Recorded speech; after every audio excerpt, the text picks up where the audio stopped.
Welcome to Range World, the podcast where life, development, leadership, growth, intentionality, and experience come into balance right before your very ears. And now, here's your tour guide into Range World, the president of Get Life in Balance, Rain Kansman.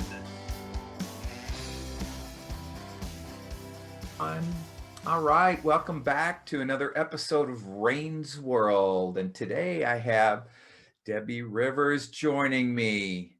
And just to let you know a little bit about Debbie, she's a relationship expert who works with singles and couples. She's been doing this for over a decade and is consumed with empowering people to be successful in all of their relationships, which is wonderful, with love, friends, family, and work. She's obsessed with having bigger conversations about love, dating, and relationships, the ones that change lives. She's also been where you are, and not just in a vague, oh, I get it way, but seriously been where you are. Debbie's motto is that it's never too late to have the life you've imagined. Yeah, welcome, Debbie. Thanks for having me. Yeah, good morning. It's early where Debbie's at. Yes. Yeah. And On the today other side of the world. That's true. And today she wanted to talk about leadership and how it starts with good relationships. So why is a relationship between a leader and their team so essential, Debbie? Oh, look, relationships are all about communication. Okay. And if you don't have good communication, you can't be a good leader. And look, I don't know about you. I've worked with so many varying types of leaders, and their communication style affects their teams hugely. So everything comes back to good relationships. Gotcha. Well, I certainly believe that. I wrote a book called Introducing Love, a New Corporate Paradigm, a leadership book, right? Mhm. And got a lot of turns the other way. But so in your mind, I guess, what should a relationship between a leader and their team look like? Do you know what? I don't know about you. I've when I was had a leader in the workplace. Right. I've had ones that are absolutely amazing and I've had ones that are terrible. So you kind of look at what is it that makes a good one and what makes a bad one. Right. Now, a leader should lead by example. So you're only as good as the person leading you. Yeah. And, I think with some of the worst leaders I've worked with is where, I had one that used to work in the military and sat us all down and said, okay, you have to respect me. Yeah. Uh, Right. We walked away laughing, going, there's no way that we're going to respect you. Respect has to be earned. Yeah. So just because you find yourself in a leadership position doesn't make you a good leader. And in his case, in the army, you could command people. Right. They have to respect you, otherwise they're in trouble. In the workplace, they don't have to respect you. No. And I don't know about you, when I've had a good manager or a good boss, I'll go above and beyond because of how good the relationship is, and they've not had to try and control it. They've communicated clear outcomes that I needed to achieve. Rewarded me, gave me praise, directed me to do things better. But it was all in the way that they communicated that made the difference. That's great. I grew up in kitchens, and very similar to what you're talking about with this military leader, who whatever chef had the highest toke was in charge, and they were definitely in charge. I also had chefs though that were more engaging, more empowering as they went through, and those were the chefs that I was committed to. So to your point, yeah, I like that. And you get such a better outcome. Like, I've worked with women and male bosses, and I find sex doesn't really matter. And in fact, some of the worst bosses I had were the ones that needed to prove something. Oh, yeah. Do you know what I mean? And sometimes the women bosses I had more of a need to prove than the male bosses. And again, the way someone communicates with you and leads you by example makes such a difference. Like Yes. in the workplace, in you wanting to be there, in you not wanting to go anywhere else. It's often the people you work with. No, I like that. Yeah, absolutely. Absolutely. And I can tell you when I was first a leader, I thought I had something to prove because I started very young. You know, I was leading people at 23, 24 years old. And yeah, I didn't do too well. I could have used that advice, Debbie. Could have used that advice. So you already talked about one of the benefits a new leader might receive by following your advice. Other benefits you Uh, think?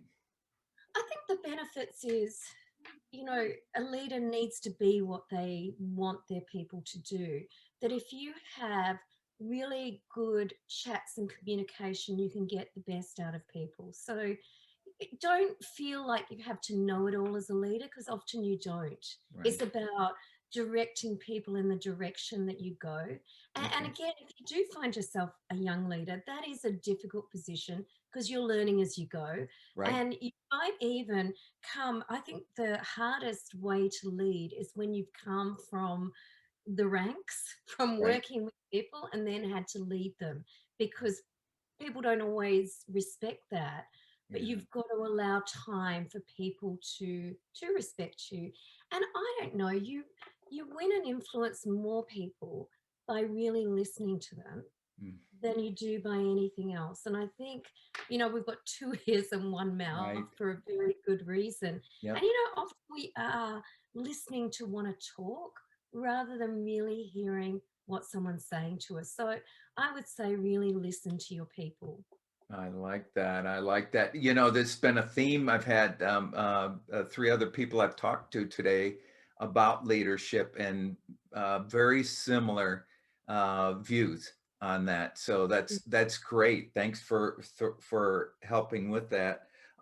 So tell me a little bit about some of the skills you think that might be important for leadership. Okay, emotional intelligence. And I know Okay. that that has been a buzzword in the past, Yeah. but emotional intelligence is being able to know what you feel and name it. Often people don't know what they're feeling and they can't recognize what the people they're working with are feeling. Being Hmm. able to have that emotional intelligence and a soft key is really essential for any leader, Okay. because do you know people will go through challenges in life. If you can relate to them and be able to, support them through what they're doing to bring out the best. I mean, you might work with people who've got family members with cancer, or they're sick, or they're going through stress. Being able to, be emotionally intelligent is quite underrated a lot of the time. And I would recommend learning those skills, and they will benefit you everywhere in life, not just when it comes to leadership. Okay. And it's something when, a lot of this stuff is something that we're not taught. We Yeah. we all probably just follow. I mean, I know in relationships, whether it's love, whether it's work, it's the same principles, right? And we Okay. often follow the examples we've seen from anyone else. Like we tend to do what our parents did, Right. whether that was effective or not, or we try the complete opposite. And same within the workplace, we might follow what we think someone needed to do. Like one of my pet hates that leaders do is when they've got an issue in the workplace, they penalize everyone for the sins of the few. Oh, yeah. Do you know what I mean? We've got this issue in the workplace. People are misusing their corporate credit card. No one's allowed to spend. So Right. that whole not acknowledging that some people are doing a good job and rewarding them, Yep. it Yep. is a big pitfall that I see. I've done a lot of work in government, Yeah. and that's a strategy government tend to use. And it, Wow. it just doesn't bring the, like, we're going to penalize you all for five people. It just doesn't work. Right. No, and in you're penalizing people that might have been on that edge of being committed, right, or empowered by you Yeah. for something they didn't do, instead of Yeah. having the courage to talk to those people who are abusing it, right, and Yes. having that one-on-one conversation with them. I And like it that. does take courage. Now, in a previous life, I would say I worked in compliance. I did a lot of investigations, Okay. auditing, making sure that people fraud, etc. Mhm. And what we found with people that would rip off their employers is 3% of the people will always do it. Yeah. You know, Right. they're just those type of the people. 3% of the people will never rip you off. Right. The other percentage of people, if they're feeling valued and heard in a workplace, 47% of people won't. But if they're feeling not heard, not appreciated, they might feel that their employee owes them something. So they might take the pens, they might take the paper. It Right. might get a lot worse than that. So, you know, having these good work relationships will even prevent fraud in the workplace, which is, it sounds a bit far-fetched, but Yeah. the research backs it up, and I've seen it time and Yeah. time again. I can believe that. I can believe that. So Yeah. let's say I'm a new leader, new team. How can I Mhm. get off on the right foot with my team? Okay, look, I think that starting off, be yourself, be Okay. real, we've all got a unique style of how we lead. Be that way. Get to know your team. Get to know who people really are. Be genuinely interested in them and build those relationships. Give them clear expectations of what you expect and what you would like them to do, and notice when they're doing it. Yeah. Often we tend to notice what people do wrong, and I see this a lot in workplaces, but we don't notice and catch people doing good things. you Right. know it reminds me of relationships when the wife is always complaining that the guy's not putting the rubbish out Yeah. and doesn't notice the one time he does. Yeah. because they feel, well, you should just know you need to do this. Right. Don't underestimate the value of praise, and don't just think it's their job and they don't need to do it. The other thing that I would say is give it time. Okay. People people don't always like change, do they? So No. maybe they love their last leader, their last manager, and they've got you. Yeah. Let them get to know you, let them get to see who you are, and give it time and space. And the other thing I would say, and you mentioned it before, please don't be so hard on yourself. Yeah. There is no perfect boss, but being vulnerable and kind of owning what you do and not expecting perfection out of yourself is a big one, because we can tend to beat ourselves up when we don't get something right and be really hard on ourselves. But going back to dating, if you only watch some of these bachelor shows, Yeah. people like people when they're really vulnerable. Yeah. I can see who you are. So if you're, real, honest, vulnerable conversation with your employees, hey, I might not always get it right, but Right. my door's open. I want to hear from you. Yeah. It will make a huge difference. And we'll do anything for people we like, Yeah. Yeah. within reason, if you get what I mean. Yeah, no, I love that, and it's interesting as we talk that because we know, and I know I have to believe that most leaders know that they gain so much by being vulnerable, but Yeah. it's so hard for them to do that at times, right? Because they feel they might be taken advantage of, or Yeah. And when we hear the word perfect, I used to think, like, I am so not a perfectionist. Here I was in compliance and auditing, and my proofreading skills are terrible. I can perfect forgive job fit. yeah, yeah, so I can pick up someone else's Right. mistakes. I can't pick up my own. Yeah, And and I'm not a nitpicky person either, but what I found is, I go, "Oh, I'm not a perfectionist because I don't mind making a mistake, gotcha. right? But when I make a mistake that I feel like I should, I can forgive myself for proofreading. Right. But when I make a fundamental mistake against my values or I mess up, I'm absolutely a perfectionist. Yeah. So I think sometimes we see the word and think it's a nitpicky person Yeah. that's a perfectionist or needs to be perfect. But sometimes in our role as leaders, we feel like we should know everything. We Right. should be perfect. And should is the biggest swear word on the face of the planet, isn't it? I love that. Explain that. Explain Well, that. when we should do something, usually it's something we don't want to do, right? Right. I Right. should exercise. I should eat better, but it's something that we're shaming ourselves for. I like that. if you change it to I could do better, it's Mm, much more empowering. I could exercise. I could go for a quick walk. mm, I could have a chat to that person, yeah. whereas should just shames you and gives you guilt.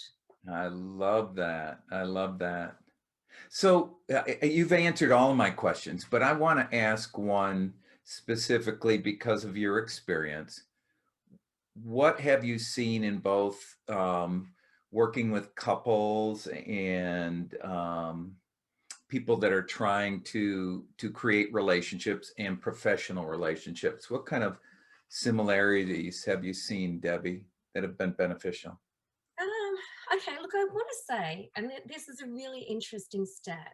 Did you Mm. know in relationships, 69% of conflict is unsolvable? That's No.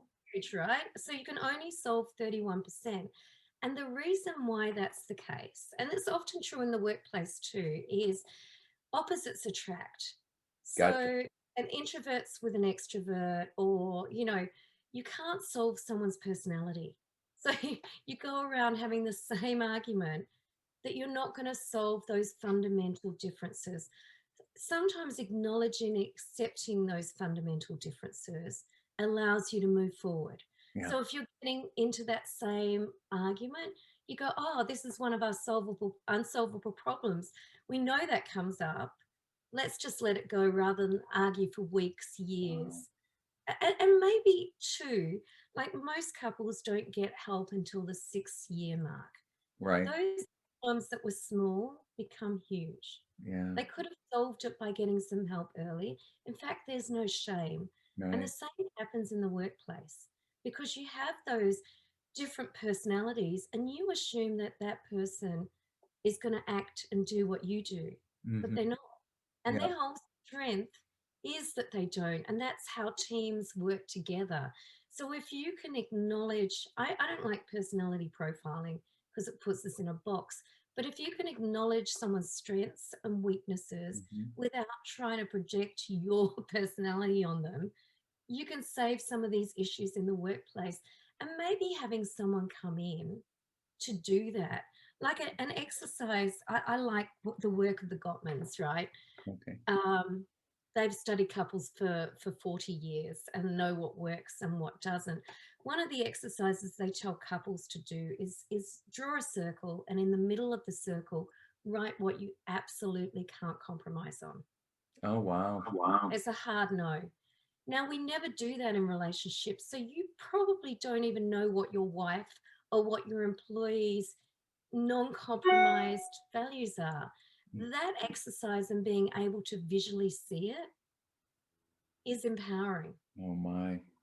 And you can do things like that in the workplace, and there's stuff that you don't mind compromising on, but there's some things you're never going to compromise on. Right. In the workplace, in a relationship, and maybe knowing what your manager is unwilling to compromise on.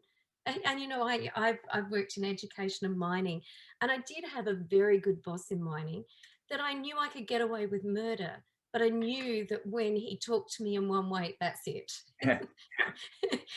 Yeah. So, kind of understanding that Yeah. improves your working relationships too. So interesting when you were talking about the opposites attract and those kind of things.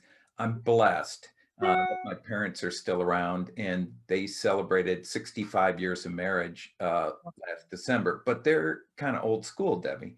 They're Mm, still have those dad and introvert, mom and extrovert still have the same things they've been arguing about since I was yeah, 2, right? yeah, yeah. Why do you have to talk all the time? Why don't you say anything? And I'm trying to help them with that, right? But so But that um is an unsolvable problem between them. yeah, right. I'm going to That's your teach them that. personality. I'm going to accept that. I'm going to teach them that when I see them this summer. So first of all, I heard you and I respect what you said. Thank you very much. How can people find out more about what you do? Okay, so I do have a website that's my name, debbierivers.com.au. And again, I do all things relationships. Of course, my specialty, I can't say the word, Yeah. is dating and relationships. but the principles go everywhere. Right. Do you know what I mean? The workplace, building strong relationships, make us happy. And finally, there's some research that says the lack of quality relationships in someone's life is the same health risk as 15 cigarettes a day. Wow. Which Wow. is huge. Yeah, And we spend more time at work than anywhere else. right. So if we don't have strong relationships there, it's going to affect our health. Yeah. So getting this stuff right, or not, there's no right, but understanding what works and what doesn't is good for your health. I like that. I like that. So Debbie, thank you so much for contributing to this. I really appreciate your being a part of it. And as you Thank you. welcome in your day, I hope you have a great one. Mine's close to ending. Well, see, I've got another call with a journalist about the 4 horsemen of the apocalypse communication styles in the workplace. I love it. So there's 4 ways that you can communicate that kill relationships. We're going to talk about that. All right. Well, see, if you want to find out more about that kind of stuff, Debbie's the one you talk to. Absolutely. Well, Yeah. lovely talking to you, and enjoy your evening. Thank you very much. We'll talk to you again soon. Thanks. This has been another leadership lesson from Rain's World. If this kind of learning whets your appetite, leaving you wanting for another helping of this kind of content, visit me at getlifeinbalance.com.